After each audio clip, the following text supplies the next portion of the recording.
नमस्कार मु आपण समस्त को ओडिया एकेडमी को स्वागत जनाऊँगी। आज आमे सीताकांत महापात्र काव्य कविता विषय रे किछि आलोचना करिबा। एहा पूर्वरु जदि आपण माने चैनल टी को सब्सक्राइब करि नाहंती ताहेले प्रथमे चैनल टी को सब्सक्राइब करि दियंतु। सांप्रतिक ओडिया काव्य धारार कवि सीताकांत महापात्र एक बहु चर्चित प्रतिभा। आधुनिक काव्य चेतनार से जड़े बलिष्ठ प्रतिनिधि एवं शक्तिशाली स्रष्टा।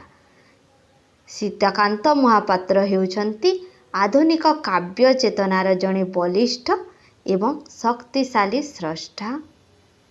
तांकर कविता ग्रंथ गुड़िक हेला दीप्ति और द्युति 1963, अष्टपदी 1967, शब्दर आकाश 1971,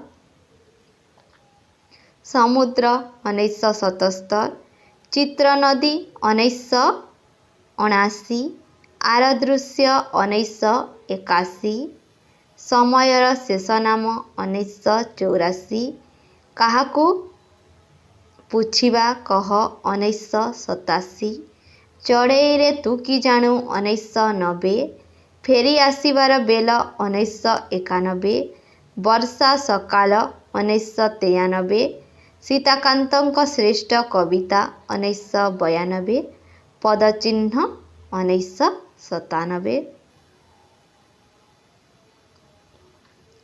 अष्टपदी कविंकर द्वितीय कविता संकलन।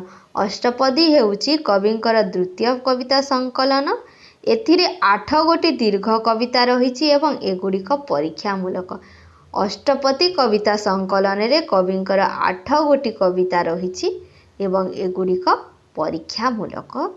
एथिरे संकलित दीर्घ कविता गुड़िक हेउछि मृत्यु नाच, स्तनंदयर उपकथा, माटिओ मणिष, त्रिशंकुर मध्य स्वर्ग, मरुपथर स्वरलिपि, रक्त नदी संतरण परे, कोबुजा पाई गोटिए संगीत सोलोन।